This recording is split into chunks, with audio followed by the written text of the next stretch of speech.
वान के थाप द्वारा लिखा गया पुस्तक Hindi audio super trader book के लिए करना चाहते हैं। कोई परीक्षण शामिल नहीं था और इसलिए वे अति अनुकूलित नहीं हैं। कोई रॉकेट साइंस शामिल नहीं है। वे तार्किक हैं और उद्देश्यों को पूरा करने के लिए समझ में आता है। वे सरल हैं। ध्यान दें कि आपके पास 3 अलग अलग निकास हैं, लेकिन किसी एक समय में केवल एक ही सक्रिय होगा, वो जो बाजार मूल्य के सबसे करीब है। यदि आप अपने व्यापार प्रणाली के लिए बाहर निकलने में महारत हासिल करना चाहते हैं, तो आपको अपने लिए उपलब्ध विभिन्न प्रकार के निकासों को सीखना होगा। ध्यान दें कि प्रत्येक निकास को पूरा करने के लिए क्या डिजाइन किया गया है। फिर, जब आप तय करते हैं कि आपके सिस्टम को कैसे काम करना चाहिए, तो आपको एक ऐसा निकास विकसित करना आसान होगा जो आपके लक्ष्यों को पूरा करता हो। याद रखें कि एक व्यापार प्रणाली को डिजाइन करने में आपका वास्तविक लक्ष्य एक ऐसा विकसित करना है जो 1 या 2 बाजार प्रकारों में अच्छी तरह से काम करता है। यह करना काफी आसान है। अधिकांश लोग गलती करते हैं कि एक प्रणाली को कई प्रकार के बाजार में फिट करने का प्रयास किया जाता है। आपको ऐसा नहीं करना है। रिवॉर्ड और रिस्क के बारे में सोचना शुरू करें। अच्छे ट्रेडिंग के मुख्य नियमों में से एक, ट्रेड में प्रवेश करने से पहले हमेशा एक निकास बिंदु होना चाहिए। यह व्यापार के लिए आपका सबसे खराब स्थिति वाला जोखिम है। यह वो बिंदु है जिस पर आप कहेंगे, इस व्यापार में कुछ गड़बड़ है और मुझे अपनी पूंजी को संरक्षित करने के लिए बाहर निकलने की आवश्यकता है। अधिकांश परिष्कृत व्यापारियों के पास कुछ प्रकार के निकास मानदंड होते हैं जो उन्हें पसंद होते हैं। हालांकि, यदि आप नौसिखिए हैं और यह नहीं जानते कि यह कैसे करना है, तो मैं आपके प्रवेश मूल्य का 75% सुझाता हूं यदि आप एक इक्विटी व्यापारी हैं। यही है, यदि आप $40 पर स्टॉक खरीदते हैं, तो स्टॉक $30 या उससे कम हो जाने पर बाहर निकल जाएं। यदि आप एक वायदा व्यापारी हैं, तो पिछले 20 दिनों में औसत वास्तविक सीमा की गणना करें और उस परिणाम को 3 से गुणा करें। यदि अनुबंध उस स्तर तक गिर जाता है, तो आपको पद से हट जाना चाहिए। आपका प्रारंभिक पड़ाव आपके प्रारंभिक जोखिम को परिभाषित करता है। हमारे $40 स्टॉक के उदाहरण में, आपका प्रारंभिक जोखिम $10 प्रति शेयर है, और मैं इस जोखिम को एक आर कहता हूं, जहां आर जोखिम के लिए है। यदि आप अपना प्रारंभिक जोखिम जानते हैं, तो आप अपने सभी परिणामों को अपने प्रारंभिक जोखिम के रूप में व्यक्त कर सकते हैं। मान लें कि आपका प्रारंभिक जोखिम $10 प्रति शेयर है।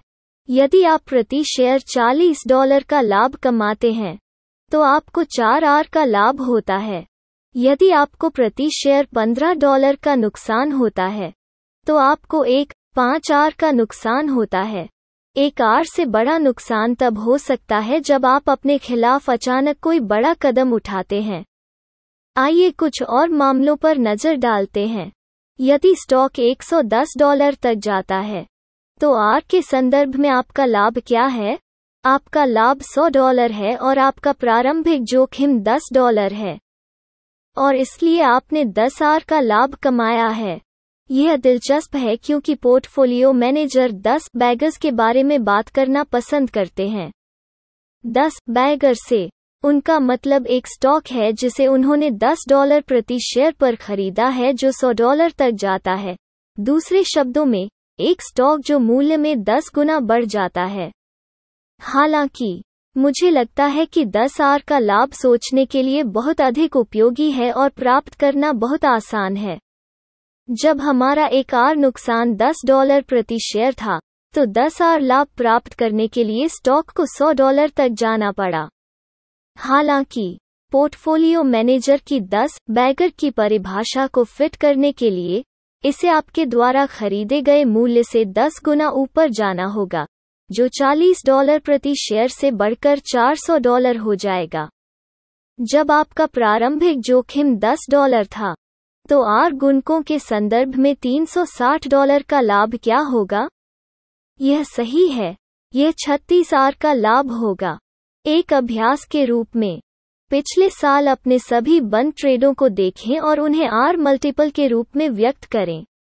आपका प्रारंभिक जोखिम क्या था? आपका कुल लाभ और कुल हानि क्या थी? प्रत्येक लाभ या हानि का प्रारंभिक जोखिम से अनुपात क्या है?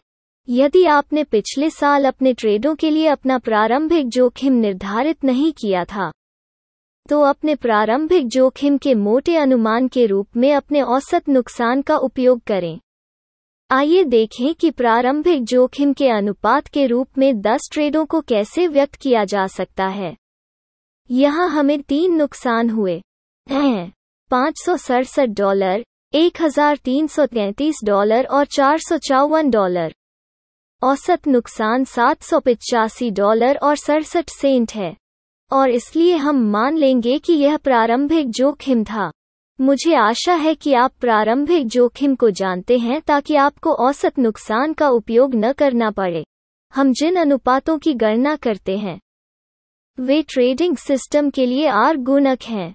यह जानकारी तालिका 3-1 में दिखाई गई है। जब आपके पास अपने व्यापार प्रणाली के लिए एक पूर्ण आर मल्टीपल वितरण होता है, तो आप इसके साथ बहुत सी चीजें कर सकते हैं। आप माध्य आर मल्टीपल की गणना कर सकते हैं। माध्य आर मल्टीपल, जिसे मैं प्रत्याशा कहता हूं, आपको बताता है कि आप अपने सिस्टम से आर के संदर्भ में कई ट्रेडों पर औसतन क्या उम्मीद कर सकते हैं। हालांकि मैं अनुशंसा करता हूं कि आर गुणकों की विशेषताओं को निर्धारित करने का प्रयास करने से पहले आपके पास कम से कम 30 ट्रेड हों। हम तालिका में 8 उदाहरणों का उपयोग करेंगे। यहाँ माध्य आर मल्टीपल 0.68 आर है। यह आपको क्या कहता है? प्रत्याशा आपको बताती है कि औसतन आप प्रति ट्रेड 0.68 आर कमाएंगे। इस प्रकार 100 से अधिक ट्रेड आप लगभग 68 आर बना लेंगे। मानक विचलन आपको बताता है कि आप अपने सिस्टम के प्रदर्शन से कितनी परिवर्तनशीलता की उम्मीद कर सकते हैं। नमूने में हमारा मानक विचलन 1.86 आर था। आमतौर पर आप अपने सिस्टम की गुणवत्ता को मानक विचलन के लिए प्रत्याशा के अनुपात से निर्धारित कर सकते हैं। हमारे छोटे नमूने में अनुपात 0.36 है, जो उत्कृष्ट है। 100 या तो ट्रेडों के बाद मुझे उम्मीद है कि यह अनुपात बहुत छोटा होगा। हालांकि अगर यह 0.25 से ऊपर रहता है, तो हमारे पास एक स्वीकार्य प्रणाली है। आपके सबसे महत्वपूर्ण कार्यों में से एक, अपने ट्रेडों के आर मल्टीपल के साथ बने रहें। आपके ट्रेडिंग सिस्टम में आर मल्टीपल का ट्रैक रखने के सबसे आसान तरीकों में से एक और इसकी प्रत्याशा दैनिक आधार पर उनकी गणना करना है। एक दैनिक स्प्रेडशीट रखें जिसमें कुछ साधारण जानकारी हो। आपको केवल 5 बुनियादी कॉलम चाहिए: 1, 2, 3, 4, 5। एक पहचानकर्ता कॉलम, यह कौन सा व्यापार था और इसे कब खरीदा गया था। आपका प्रवेश जोखिम, प्रवेश मूल्य और प्रारंभिक स्टॉप टाइम्स के बीच का अंतर, शेयरों की संख्या, खरीदे गए कितने शेयर, कुल लाभ या हानि जब आपने स्टॉक बेचा। हाँ, आप कमीशन घटा सकते हैं, लंबी या छोटी, बाहर निकलने की कीमत और व्यापार पर लिया गया प्रतिशत जोखिम। हालांकि ये कॉलम आर मल्टीपल और आपके ट्रेडों की प्रत्याशा प्राप्त करने के लिए महत्वपूर्ण नहीं है। हमने तालिका 3-3 में आर गुणकों को क्रमबद्ध किया है। जब आप इस प्रकार का व्यायाम करते हैं, तो आपको महत्वपूर्ण जानकारी प्राप्त होती है। सबसे पहले, आपको लिखने और अपना प्रारंभिक पड़ाव जानने के लिए मजबूर किया जाता है। जब आप ऐसा करते हैं तो कोई धोखा नहीं होता है। आपको शुरुआती पड़ाव पता होना चाहिए। अकेले यह अभ्यास आपको पैसे बचाएगा। यह आपको एक प्रारंभिक पड़ाव के लिए मजबूर करेगा और आपको दिखाएगा कि क्या आप इस पर ध्यान दे रहे हैं। यदि आपका अधिकांश नुकसान 1 आर से कम है, तो आप ध्यान दे रहे हैं। यदि आपका अधिकांश नुकसान 1 आर से अधिक है, तो आप स्टॉप पर ध्यान नहीं दे रहे हैं या ऐसे ट्रेडिंग इंस्ट्रूमेंट हैं जो इतने अस्थिर हैं कि आप संभवतः उन स्टॉप स्तरों पर बाहर निकलने की उम्मीद नहीं कर सकते हैं।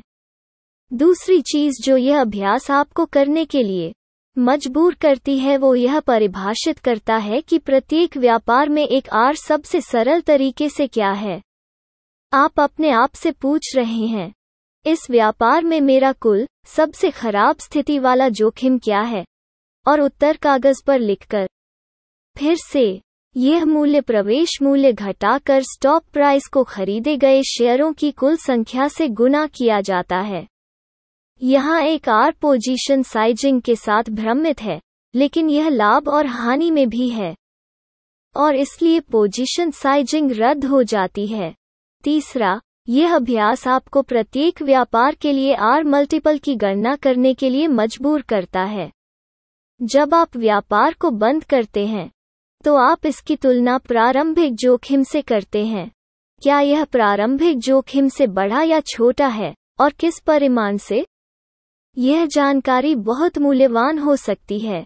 चौथा, यह प्रक्रिया आपको आपके द्वारा किए जाने वाले प्रत्येक व्यापार में जोखिम के प्रतिफल के अनुपात के बारे में सोचने के लिए मजबूर करती है। आप सीखना शुरू करते हैं कि आपको कभी भी व्यापार नहीं करना चाहिए जब तक कि संभावित इनाम आपके सामने आने वाले संभावित जोखिम से कम 3 गुना बड़ा न हो। पांचवां, यह अभ्यास निरंतर आधार पर आपके सिस्टम की प्रत्याशा की गणना करने का एक आसान तरीका प्रदान करता है। आप बस अपने सभी ट्रेडों के लिए आर गुणकों को जोड़ते हैं और कुल को ट्रेडों की संख्या से विभाजित करते हैं। परिणामी मूल्य आपके सिस्टम की वर्तमान प्रत्याशा है। इस एक्सरसाइज को करने से आपको पता चल जाएगा कि आप रोजाना कहाँ खड़े हैं। आप अपने सिस्टम की प्रत्याशा को जानेंगे। आप अपने प्रारंभिक जोखिम के एक कार्य के रूप में औसतन प्रति ट्रेड कितना कमाएंगे और जाने कि यह क्यों बदलता है। उदाहरण के लिए, जब मैंने अपने ग्राहकों में से एक को अपने स्केलिंग ट्रेडों की एक स्प्रेडशीट भेजने के लिए कहा, तो यह मेरे लिए स्पष्ट हो गया कि उसका व्यापार बिल्कुल वैसा नहीं था जैसा उसने वर्णन किया था। उन ट्रेडों को तालिका 3-2 में दिखाया गया है। उदाहरण के लिए, उन्होंने अपनी प्रणाली को 60% प्रणाली के रूप में चित्रित किया था जो 1000 शेयरों पर प्रति शेयर कुछ सेंट का जोखिम उन 1000 शेयरों पर कुछ सेंट प्रति शेयर हासिल करने के लिए था। दूसरे शब्दों में, विजेताओं और हारने वालों के साथ 60% प्रणाली जो दोनों है एक आर। तथ्य यह है कि वो अपने आर गुणकों के वितरण को नहीं जानता था, जैसा कि अधिकांश व्यापारी नहीं करते हैं। यह दर्शाता है कि यह इतना महत्वपूर्ण अभ्यास क्यों है। हालांकि वो सिस्टम के 60% समय के सही होने के बारे में सही था, लेकिन वो आर गुणकों के बारे में गलत था। उसका आधा लाभ एक ही व्यापार 7 से आया। हालांकि नमूने में केवल 40 ट्रेड दिए गए थे। मुझे उम्मीद थी कि यह उनके व्यापार के लिए विशिष्ट था। उनके व्यापार का एक और दिलचस्प पहलू लगातार 4 नुकसान थे, जिनमें से सभी 5 आर या उससे अधिक थे। 8 ट्रेडों में उसे 6 नुकसान भी हुए।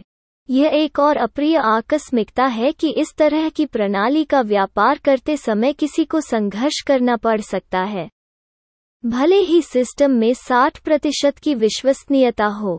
इसके अलावा उसे कई नुकसान हुए जो 2 आर या उससे अधिक थे। मुझे संदेह है कि कई नुकसान जो बड़े हैं मनोवैज्ञानिक गलतियां हैं। ट्रेडिंग में अच्छा प्रदर्शन करने के लिए उन गलतियों को दूर करना बहुत जरूरी है।